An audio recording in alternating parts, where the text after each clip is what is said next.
Mpenzi mtazamaji wa Hope Channel Tanzania, ninakukaribisha tena katika siku ya leo, siku nzuri ambayo natamani tujifunze neno la Mungu mahali popote ulipo. Karibu sana katika somo linalosema kumtumaini Mungu kwa moyo wote. Mimi naitwa mchungaji Paulo Kazoba, mchungaji wa mtaa wa Chita katika conference ya Mashariki Kati mwa Tanzania. Karibu tuombe tunapoenda kuanza somo la siku ya leo. Baba yetu uliye mwema na rafiki yetu, tunakushukuru sana kwa kuwa pamoja nasi na kutuongoza. Karibu tena utuongoze katika saa hii tunapojifunza neno lako, mimi pamoja na mtazamaji, katika jina la Yesu aliye hai. Amina. Katika somo la leo, fungu kuu linapatikana katika kitabu cha Mithali sura ya 3 aya ya 5 hadi aya ya 6. Biblia takatifu inasema, mtumaini Bwana kwa moyo wako wote, wala usizitegemee akili zako mwenyewe. Katika njia zako zote mkiri yeye, naye atayanyosha mapito yako. Neno kumtumaini katika Mithali sura ya 3 aya ya 5 hadi ya 6 linamaanisha kumwamini. Yaani unaposikia neno kumtumaini ni sawa na yule aliyesema kumwamini. Lakini pia linaweza kumaanisha kuwa na uhakika juu ya ahadi zake. Kwa hiyo unaposikia neno kumtumaini ni kuwa na hakika juu ya ahadi zake, ahadi mbalimbali alizotuahidi katika neno lake. Lakini pia kumtumaini laweza kumaanisha kujenga tumaini juu yake, kujenga tumaini juu yake. Lakini neno kumtumaini laweza kumaanisha kuwa na ujasiri mbele zake. Neno kumtumaini, kuwa na ujasiri mbele zake. Lakini neno kumtumaini laweza kumaanisha kumwamini Mungu pamoja na tabia yake. Tabia yake ni ipi? Kuamini kwamba yeye ni mwema daima, kuamini kwamba yeye ni mwenye upendo daima, kuamini kwamba yeye ni mwaminifu daima, kuamini kwamba yeye ni mwenye nguvu daima, kuamini kwamba yeye ni mwenye huruma daima. Lakini pia kumtumaini Mungu kunajumuisha kutafuta kuyafanya mapenzi yake. Kumtumaini Mungu pia kunajumuisha kumtegemea katika nyakati zote, katika nyakati njema na katika nyakati mbaya. Kumtumaini Mungu pia kunajumuisha kuendelea kumwamini na kumtegemea katika changamoto mbalimbali zinazotukabili maishani. Kumtumaini Mungu kunajumuisha kuacha hofu pamoja na wasiwasi, tukiamini kwamba Mungu yuko pamoja nasi na atatutunza daima. Mpenzi mtazamaji, kwa hiyo tunapaswa kumtumaini kwa moyo wote. Maana fungu linasema mtumaini Bwana kwa moyo wako wote. Wala usizitegemee akili zako mwenyewe. Kwa hiyo kumtumaini Mungu kuna maanisha kumtumaini kwa moyo wote, kumtumaini kwa moyo wako wote, bila kusitasita, bila kuwa na mashaka. Yaani unamtumaini nusu, wakati mwingine unatumaini vitu vingine. Kumtumaini Mungu, Biblia inatutaka kumtumaini kwa moyo wetu wote, kwa moyo wetu wote, kumtumaini Mungu. Katika kitabu cha Yoshua kuna ujumbe unaotutia moyo kumtumaini Mungu kwa moyo wote bila kusitasita. Yoshua sura ya 24 aya 14 hadi aya 15, Biblia takatifu inasema, basi sasa mcheni Bwana, mkamtumikie kwa unyofu wa moyo na kwa kweli, na kuiweka mbali miungu ambayo baba zenu waliitumikia ng'ambo ya mto huko Misri, mkamtumikia yeye Bwana. Biblia yangu na Biblia yako inasema tumche Bwana, tukamtumikie kwa unyofu wa moyo. Yaani ni sawa na kusema kwa moyo wote. Yaani kwa moyo wote bila kusitasita, kumtumaini Bwana kwa unyofu wa moyo. Kama ambavyo baba zetu walivyofanya, tukamtumikie yeye Bwana. Sasa sikiliza vizuri kwenye Kiswahili cha kisasa, kwenye aya 14 ya Yoshua sura ya 24, Biblia inasema, sasa basi, ndio, mcheni Mwenyezi Mungu, ndio, na kumtumikia kwa moyo mnyofu na uaminifu. Acheni kabisa miungu, acheni kabisa miungu ile ambayo wazee wenu waliabudu ng'ambo ya mto na nchi ya Misri. Mtumikieni Mwenyezi Mungu. Yaani anachokisema ni hivi, saa nyingine kumbe tunaweza tukawa tunadai ya kwamba tunamtumikia Mungu, lakini saa hiyo hiyo tunaabudu miungu, lakini saa hiyo hiyo tunaabudu masanamu, lakini saa hiyo hiyo tunaabudu waganga, tunatumainia waganga, lakini saa hiyo hiyo tunaenda kwa waganga wa kienyeji kutafuta madawa ya kuwaroga wenzetu, kutafuta madawa ya kuzindika nyumba zetu, kutafuta madawa ya kuzindika watoto wetu, kutafuta madawa ya kuzindika biashara zetu, kutafuta madawa ya kuzindika kwenye mashamba yetu. Na saa hiyo tunajiita ya kwamba sisi ni watumishi wa Bwana, sisi tunamtumikia Bwana. Yaani huko ni kumtumainia Bwana nusu. Kila ambacho kinaongelewa kwenye kitabu cha Yoshua sura ya 24 aya 14 ni kumtumainia Mungu kwa unyofu wa moyo, kumtumainia Mungu kwa moyo wote, kwa kujitoa kikamilifu, bila kubaki na makando mengine ya kuendelea kutumainia waganga wa kienyeji. Inasikitisha leo unashangaa mtu anajiita ni Mkristo, lakini saa hiyo hiyo anaenda kwa waganga wa kienyeji. Siku moja nilishangaa sana. Rafiki yangu mmoja akawa anamlazimisha mke wake. Anamwambia lazima uchanjwe chale, maana walikuwa na biashara. Na kwa hiyo kwenye ile biashara yao inaonekana kwamba fedha zilikuwa zinaibiwa kwa nguvu za giza. Sasa anamwambia inabidi uchanjwe chale. Mke wake anakataa, maana ni Mkristo anayemwamini Mungu. Akawa anakataa, anamlazimisha, anakataa. Ikafika wakati anamwambia, wewe unakataa nini? Mbona hata fulani mnayesali naye huwa tunaenda naye kwa waganga wa kienyeji. Wewe unaona duka lake linafanikiwa, unaona mafanikio kwenye duka lake, anapata wateja, huwa tunakutana kwa mganga wa kienyeji. Nikashangaa sana. Kwa hiyo yawezekana kuna Wakristo ambao wanajiita wanamwamini Mungu, wanajiita wanamtegemea Mungu, wanajiita wanamtumaini Mungu, lakini wanakwenda kwa waganga wa kienyeji, wanapewa dawa za kuzindika nyumba zao, wanapewa dawa za kuzindika biashara zao, wanapewa dawa za kufanya mashamba yao yastawi, wanapewa dawa za kuweza kujilinda. Wengine wamejaa mailizi mwili mzima. Nisikilize vizuri, tunapochagua kumtumainia Bwana, tunapochagua kumtumaini Bwana, lazima tumtumaini kwa moyo wetu wote, bila kusita, bila kuwa na mawazo ya kumtumainia nusu, kwa waganga kidogo na kwa Mungu kidogo. Hapana, Bwana anachohitaji ni kumtumainia kwa moyo wetu wote. Na katika fungu la 15 la Yoshua sura ya 24 linanitia moyo. Biblia takatifu inasema, nanyi kama mkiona ni vibaya kumtumainia Bwana, nanyi kama mkiona ni vibaya kumtumikia Bwana, chagueni hivi leo mtakaye mtumikia. Yaani ifike saa uchague. Kama ni waganga, baki kwa waganga. Kama ni kuwatumainia wanadamu, baki kuwatumikia wanadamu. Kama ni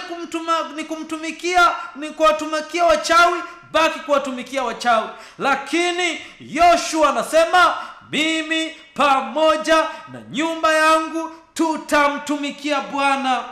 Lakini chagueni mtakayemtumikia, ikiwa ni miungu ile ambayo baba zenu waliitumikia ng'ambo ya mto, au kwamba ni miungu ya wale Waamori ambao mnakaa katika nchi yao. Lakini ndio kuna mtu hajanielewa, lakini mimi na nyumba yangu tutamtumikia Bwana. Yoshua anachagua kumtumikia Bwana kwa moyo wake wote. Nami mchungaji Paulo Kazoba ninachagua kumtumikia Bwana kwa moyo wangu wote, maana katika ujana wangu huu, katika maisha yangu yote haya, sijajuta katika kumtumikia Bwana. Sijaona hasara katika kumtumikia Bwana. Ninaona ni faida tupu ninapotumika kwa Bwana. Nami ninaungana na Yoshua, nimechagua na nitachagua kumtumikia Bwana milele. Kumtumikia Bwana milele. Nawe mtazamaji, na kutolea wito ya kwamba ni heri kumtumikia Bwana, maana wale wanaomtumikia Bwana kwa moyo wao wote, Bwana atayanyosha mapito yao, Bwana atanyosha njia zao, Bwana atayanyosha mambo yao. Yaani, nisikiliza vizuri, ikiwa utachagua kumtumikia Bwana, hata ile biashara yako atainyosha, hata ile biashara yako ataifanikisha, yale mashamba yako atayafanikisha, ile familia yako ataifanikisha, mambo yako pale kazini atayafanikisha, chochote unachofanya atafanikisha, ile mipango yako ataifanikisha, zile njia zako atazifanikisha, yale malengo uliyopanga atayafanikisha, maana umechagua kumtumikia yeye. Sijaona hasara katika kumtumikia Bwana. Yoshua pamoja na nyumba yake anachagua kumtumikia Bwana. Lakini pia jumbe wa nabii Elia unatufundisha kuacha kusitasita pia. Katika kitabu cha Wafalme wa kwanza sura ya 18 aya ya 21, Biblia takatifu inasema, naye Elia akawakaribia watu wote akanena, mtasitasita katikati ya mawazo mawili, hata lini? Bwana akiwa ndiye Mungu, mfuateni; bali ikiwa Baali ndiye Mungu, haya mfuateni yeye. Wale watu hawakumjibu neno. Yaani, kuna watu katika nyakati za Elia ambao walikuwa wanamwabudu Baali, wanaabudu miungu. Elia anawaambia mtasitasita kati ya mawazo mawili, hata lini? Nami nakuuliza mpenzi mtazamaji, ikiwa uko kwenye mawazo mawili, mawazo ya kumtumikia Mungu na mawazo ya kutumikia waganga wa kienyeji, utasitasita kati ya hayo mawazo mawili hata lini? Ikiwa waganga ndio unaona wanakusaidia, basi. Lakini ikiwa unaona Mungu anathamani, Mungu ndiye anayeweza kukusaidia, basi mchague yeye. Na mimi ninakutia moyo kwamba achana na waganga wa kienyeji, achana na vitu ambavyo havina msaada, achana na mtu yeyote ambaye hana msaada. Nenda kwa Mungu peke yake aliyekimbilio na msaada. Kama ambavyo kitabu cha Zaburi sura 46 aya ya kwanza, Biblia inasema katika Zaburi 46 aya ya kwanza, maandiko matakatifu yanaeleza kitu cha pekee sana. Mungu kwetu sisi ni kimbilio na nguvu, msaada utakaoonekana tele wakati wa mateso. Kwa hiyo hatutaogopa. Kwa hiyo nenda kwa Mungu, mchague Mungu, chagua kumtumikia Mungu, maana kwake yeye peke yake ndipo palipo na msaada. Kwa hiyo mtumikie Mungu kama ambavyo Yoshua alichagua kumtumikia Mungu, kama na mimi nilivyochagua kumtumikia Mungu. Sasa katika kitabu cha Mambo ya Walawi sura ya 19 aya ya 31, Biblia takatifu inasema, msiwaendee wenye pepo. Kuna watu ambao tumaini lao wanaliweka kwa waganga wa kienyeji, wanaliweka kwa wachawi, wanaliweka kwa wasihiri, wanawategemea kwa kila kitu, wanawategemea kwa mambo yao. Wengine nafika hatua wanaamua kutoa kafara waume zao, wanaamua kutoa kafara wake zao, wanaamua kutoa kafara watoto wao ili wapate mali. Wanawategemea waganga wa kienyeji katika kupata mali, katika kupata utajiri. Biblia inasema tusiwatumainie waganga, maana hakuna msaada kwao, msiwaendee wenye pepo wala wachawi, msiwatafute ili kutiwa unajisi na wao. Mimi ndimi Bwana Mungu wenu. Yaani kwa tafasiri nyingine anachokisema Bwana ni hivi: mimi ndiye kimbilio lenu, mimi ndiye msaada wenu, nitumainieni mimi, mnitegemee mimi, maana kwangu peke yake ndipo palipo na kimbilio. Msiwaendee hao waganga wa kienyeji, maana kwao hakuna msaada. Ni uongo tu, ni ubabaishaji tu. Kwa waganga ni ubabaishaji tu, lakini kwa Mungu peke yake ndipo palipo na tumaini. Biblia inatutia moyo ya kwamba tusiwaendee wenye pepo, bali tumaini letu tulijenge kwa Bwana. Lakini katika kitabu cha Zaburi sura ya 146 aya 3, Biblia takatifu inasema, msiwatumainie wakuu, ndio, wala binadamu, ndio, ambaye hakuna wokovu kwake. Yaani hata wanadamu wenzetu tusiwatumainie, maana hawana wokovu wa kutupatia. Ni Mungu peke yake ndiye aliye na wokovu wa kutupatia. Tusiwatumainie wanadamu wenzetu.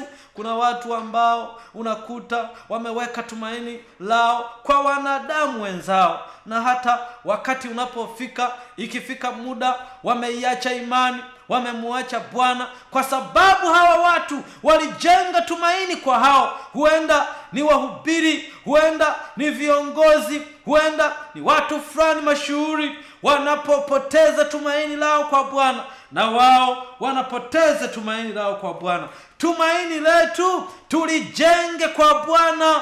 Usilijenge kwa mume wako, usilijenge kwa mke wako, usilijenge kwa mtoto wako, usilijenge kwa kiongozi wako wa dini. Tumaini lako, mpenzi mtazamaji, lijenge kwa Bwana, maana yeye peke yake ndiye aliye na msaada, aliye kimbilio katika maisha yetu. Na Biblia inaeleza vizuri katika kitabu cha Yeremia sura ya 17 aya ya 5, amelaaniwa mtu yule amtegemeaye mwanadamu. Sasa weka hapo pia na maneno mengine. Amelaaniwa mtu yule amtegemeaye mganga wa kienyeji. Amelaaniwa mtu yule anayemtegemea mchawi. Amelaaniwa mtu yule anayemtegemea msihiri. Amelaaniwa mtu yule anayemwendea mtu asiyekuwa na msaada. Amelaaniwa mtu yule anayemtegemea mwanadamu, amfanyaye mwanadamu kuwa kinga yake, na moyoni amemuacha Bwana. Amelaaniwa. Sasa kwa nini ukubali kulaaniwa, mpenzi mtazamaji? Mimi kwa kweli sikubali kulaaniwa. Ninatamani nimtegemee Bwana, nimtumaini Bwana, maana yeye ndiye kimbilio langu, yeye ndiye ngao yangu, yeye ndiye boma langu, yeye ndiye msaada wangu. Nitamtegemea Bwana, nitamtumaini Bwana katika maisha yangu yote, maana ameahidi kuyanyosha mapito yangu nitakapomtegemea. Wengine wanawategemea viongozi. Katika kitabu cha Mika 7 aya 5, Biblia takatifu inasema, msimwamini rafiki, msimwekee kiongozi tumaini. Yaani wengine unakuta wanawategemea viongozi maisha yao yote, wanawatumaini viongozi. Inapofika hatua wanafanya makosa, inapofika hatua ya kuanguka, na wao wanaanguka. Msiwawekee tumaini viongozi. Msiweke tumaini kwa viongozi. Ilinde milango ya midomo ya kinywa chako ili muweze kuendelea kuwa upande wa Bwana. Kwa hiyo tusiwawekee tumaini viongozi, maana hawana msaada, hawana wokovu katika maisha yetu. Tumwekee tumaini Bwana. Sasa unaweza ukawa unajiuliza, kwa nini tunapaswa kumwekea tumaini Bwana? Kwa nini tumtumaini Bwana? Kwani kuna nini? Kwa nini tusiwatumainie hawa wengine? Kwa nini tu tumtumaini Bwana? Tunamtumaini Bwana kwa sababu yeye ni mwamba wa wokovu wetu. Isaya sura ya 26 aya 4, Biblia takatifu inasema mtumaini Bwana siku zote. Maana Bwana Yehova ni mwamba wa milele. Kumbe tunamtumaini Bwana kwa sababu yeye ni mwamba wa milele. Yeye ni mwamba wa milele. Tunamtumaini kwa sababu yeye ni mwamba wa milele. Lakini tunamtumaini Bwana kwa sababu ameahidi kufanikisha mipango yetu. Katika kitabu cha Zaburi sura ya 37 aya 5, Biblia takatifu inasema umkabidhi Bwana njia zako, pia umtumaini naye atafanya. Yaani ukimtumaini, ameahidi kufanikisha ile biashara yako, ameahidi kukuinua pale kazini, utapandishwa cheo ukimtumaini Bwana. Ameahidi ukimtumaini Bwana kwenye yale mashamba yako yatabarikiwa. Ukimtumaini Bwana atakupatia afya njema. Ukimtumaini Bwana atakuinua katika mambo unayoyafanya. Ukimtumaini Bwana watesi wako atashughulika nao. Ukimtumaini Bwana atakupatia nguvu mpya. Ukimtumaini Bwana atakupatia uzima wa milele. Ukimtumaini Bwana ataendelea kukufanikisha katika kila unalofanya. Mtumaini Bwana, maana ameahidi kufanikisha mambo yetu. Lakini wale wanaomtumaini Bwana hawatatikisika katika jambo lolote, hata kama shida zije, hawatatikisika. Hilo linaonekana katika kitabu cha Zaburi 125 aya ya kwanza. Wamtumainiao Bwana ni kama mlima Sayuni ambao hautatikisika, wakaa milele. Lakini tunapaswa kumtumaini Bwana kama inavyoonekana katika Zaburi sura ya 34 aya ya 8. Onjeni muone ya kuwa Bwana ni mwema, heri wanaomtumaini. Lakini katika kitabu cha Zaburi 40 aya ya 4, Biblia inasema heri aliyemfanya Bwana kuwa tumaini lake, wala hakuwaelekea wenye kiburi, wala hao wanaogeukia uongo. Kwa msaada wa Mungu nitalisifu neno lake. Zaburi 56 aya 4 hiyo. Kwa msaada wa Mungu nitalisifu neno lake.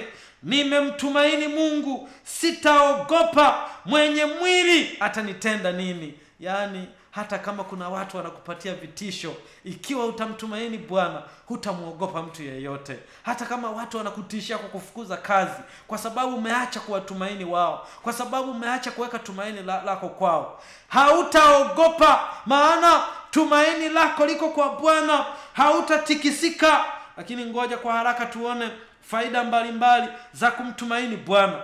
Tunapomtumaini Bwana, atatupatia ulinzi imara. Hilo linaonekana katika kitabu cha Isaya sura ya 26 aya ya 3. Biblia takatifu inasema utamlinda yeye ambaye moyo wake umekutegemea katika amani kamilifu, kwa kuwa anakutumaini. Wale wanaomtumaini watalindwa. Hutaogopa wachawi, hutaogopa milio ya ndege ikisikika usiku, hutaweza kuogopa. Hutaogopa wale wanaokutishia kwa mabaya, hutaweza kuogopa. Utakuwa na imani, maana Bwana anakulinda, maana umemtumaini. Ikiwa utamtumaini Bwana atakulinda. Lakini jambo la pili au faida ya pili ya wale ambao wanamtumaini Bwana, hawataaibika. Wale wanaomtumaini Bwana hawataaibika kamwe. Katika Zaburi sura ya 25 aya ya 2, Biblia takatifu inasema Mungu wangu, nimekutumaini wewe, nisiaibike. Adui zangu wasifurahi kwa kunishinda. Nimekutumaini kusudi nisiaibike. Wale wanaomtumaini Bwana hawataaibika. Bwana atawaheshimisha. Bwana atawapandisha katika vimo vya juu kabisa. Atawainua. Bwana atakuinua pale kazini. Bwana atakuinua kwenye familia yako. Bwana atakuinua kwenye jamii yako. Bwana atakuinua kanisani. Bwana atakuinua mahali popote, maana umechagua kumtumainia. Umechagua kumtumaini. Lakini ninapenda nitoe wito kwako mtazamaji unayefuatilia kipindi hiki. Ninapenda sana kukutia moyo kumtumaini Bwana katika maisha yako yote. Jitahidi sana kumtumaini Bwana. Jitahidi sana. Katika Zaburi sura ya 62 aya ya 8, Biblia takatifu inasema, enyi watu, mtumainini siku zote, ifunueni mioyo yenu mbele zake, Mungu ndiye kimbilio letu. Na Biblia takatifu inasema kwenye Yeremia 17 aya ya 7, amebarikiwa mtu yule amtegemeaye Bwana, ambaye Bwana ni tumaini lake, maana atakuwa kama mti uliopandwa kando ya maji, uenezao mizizi yake karibu na mto. Hautaona hofu wakati wa hali ujapo, bali jani lake itakuwa bichi, maana hautahangaika mwaka wa uchache wa mvua, wala hautaacha kuzaa matunda. Ninakutia moyo umtumaini Bwana. Amebarikiwa yule anayemtumaini Bwana. Bwana aendelee kukubariki sana. Ikiwa utakuwa na jambo lolote ukahitaji kuwasiliana nami, wasiliana nami kwa namba ifuatayo: 0710 Lakini nakuombea sana, Bwana aendelee kukusaidia umtumaini katika maisha yako yote. Ninakuombea sana. Ninajua unapitia changamoto fulani ambazo wakati mwingine zinakufanya uchanganyikiwe, lakini nikutie moyo, mtumaini Bwana katika maisha yako. Tuombe. Baba yetu na rafiki yetu uliye mwema, tubariki sana, uendelee kutusaidia kukutumaini wewe katika maisha yetu yote. Tumeomba na kuamini kwa jina la Yesu. Amina.